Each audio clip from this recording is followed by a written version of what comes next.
وسلم عليه وعلى آله مثل ذلك واجمع بيني وبينه كما جمعت بين الروح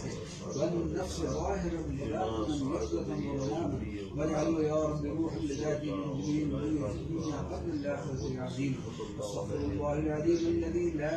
إله إلا هو الحي القيوم غفار الذنوب ذو الجلال والإكرام والحمد إليه من جميع المعاصي كلها والذنوب والآثام من كل ذنب نذنبه عملا أو خطأ سرا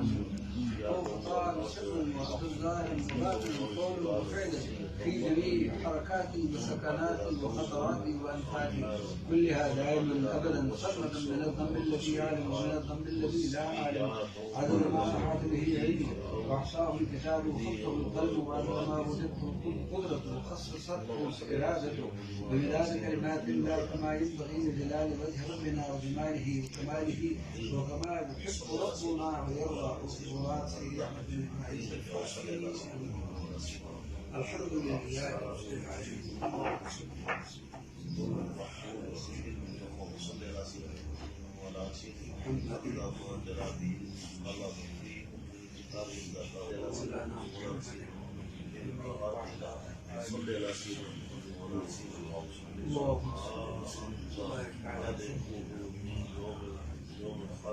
محمد.